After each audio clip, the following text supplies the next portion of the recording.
मा ओइ नङा र' मा इयो जेन'बा नोंसोर मा जेन'बा र' नोंसोर जेन'बा बाव थानानै बायदिसिना इन्टारभिउ लोगोसे कम्पिटिटिभ एग्जामफोरनि सानदै गोबां ससियेल मिडियायाव स्प्रेड जागासिनो आदा मैदोम आरो बिथांमोननि टीमाहाय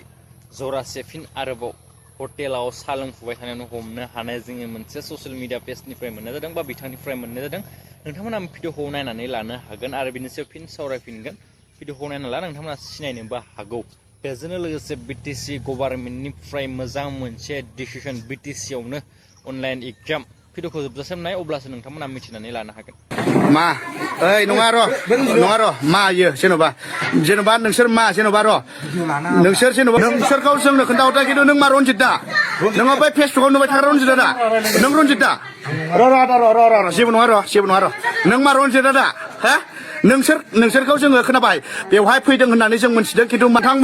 दा नोंथांमोना नायनो हासिगोन नैबे जाहैबाय माने रनजित जाहैदों बे रनजितनो मबेनि बे मानसिया बिजनिनि ओमफ्राय नैबे बबेनि बेलाय सासेयालाय हेलो गुड मर्निं मैयानि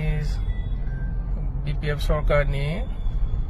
काउन्सिल मिटिंआव मोनसे डिसिसन लानाय जाबाय जे बे जाबाय जोंनि स्टुडेन्टफोरनि थाखाय क'क्राझाराव मोनसे अनलाइन एग्जाम सेन्टार बेखौ गायसननो थाखाय जोंनि सरकारा डिसिसन লাবাই যোৱাকালি আমাৰ বিটিসি চৰকাৰে এটা সিদ্ধান্ত লৈছে সেইটো হল যে আমাৰ ষ্টুডেন্ট সকলৰ কাৰণে অনলাইন এক্সাম সেন্টাৰ কোকৰাঝাৰত এটা স্থাপন কৰিবৰ কাৰণে আমাৰ চৰকাৰে এটা সিদ্ধান্ত লৈছে আমাৰ ছাত্ৰ ছাত্ৰীবিলাকে এটা কোকৰাঝাৰত থাকি বিভিন্ন ধৰণৰ প্ৰতিযোগিতামূলক অনলাইন এক্সাম ইন্টাৰভিউ তেওঁলোকে দিবলৈ মানে সুবিধা হ'ব আমাৰ চৰকাৰখনে আমাৰ ছাত্ৰ ছাত্ৰীৰ সুবিধাৰ্থে এইখিনি সিদ্ধান্ত যোৱাকালিৰ ইসি মিটিঙত মানে সিদ্ধান্ত লৈছে মই সকলো ছাত্ৰ ছাত্ৰীৰ জ্ঞাৰ্থতে এই কথাবিলাক জনাইছো आङो बयखौबो बे खोथाखौ फोरमायबाय जोंनि सरकारा बेबायदि मोनसे मोजां जोंनि स्टुडेन्टफोरनि थाखाय सुबिदा खालामनानै होबाय क'क्राझाराव थानानै अनलाइन एग्जाम सेन्टार नोंथांमोना बाव थानानै बायदिसिना इन्टारभिउ लोगोसे कम्पिटिटिभ एग्जामफोरनि एग्जामाव नोंथांमोना कमप्लिट खालामनो हासिगोन आङो बेखौ नोंथांनो बयनोबो जनायबाय थेंक इउ नोंथांमोना नैबे भिडिअखौ नायनानै नुबायानो जानांगौ जे आदा मैदोममोन आरो बिथांमोननि टीमाहाय सोरखौ आरो माबोरैहाय हमनो हाखो सा लोंफुबाय थानायावनो हमहैदों होननानै बिथांमोना फोरमायदों नाथाय नोंथांमोना जुदि भिडिअखौ नायदोंब्ला मोजाङै नायदोंब्ला खायसे एंगेलजों नायोब्ला जोङो मोनसे स्क्राइब भिडिअ बा प्रेंक भिडिअ बायसाबो नुनो हायो बा आं सानो आरोखि नोंथांमोना मा सानो बेनि सायावहाय आरो नोंथांमोना मिथिखायो बिथांमोनाहाय गावबो मोनसे पेज दंखायो आरो बिथांमोना सिनायलायखानाय बायदि आरोना नोंथांमोना कमेन्टआव फोरमायहरनो हागोन नोंथांमोना बेनि सायाव मा बुंनो सानो बेजोंनो लोगोसे बिटिसि गभर्नमेन्टनिफ्राय मोनसे डिसिसन बा मोजां मोनसे डिसिसन बिटिसिनि क'क्राझारावनो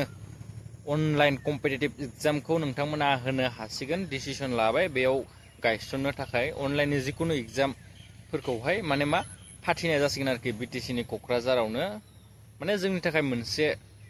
मोजां माने ओरैबायसा माने जोङो जितु एग्जाम अनलाइननि जिकुनु एग्जाम कम्पिटिटिभ एग्जामानो जा जिकुनु अनलाइन एग्जामानो जा होनोब्ला जोङो गुवाहाटि थांनांगौ जायो बा गोजान जायगायाव थांनांगौ जायो नाथाय हले दानिया डिसिसन लाबाय जे क'क्राझारावनो बिथांमोना गायसननायनि बा बिटिसि गभर्नमेन्टआ गायसननायनि डिसिसन लाबाय जोंनि थाखाय मोनसे मोजां आरोना मोजां जागोन जोंनि थाखाय आरो गुड स्टेप होननानै आं सानो भिडिअखौ मोजां मोनदोंबा लाइक खालामना हो शेयार खालामना हो भिडिअखौ आं शेयार खालामना होबाय नोंथांमोना आरो भिडिअखौ नायनानै नुखाबाय आदा एन्जय बिथाङाहाय मा फोरमायखो आरो मा बुंखो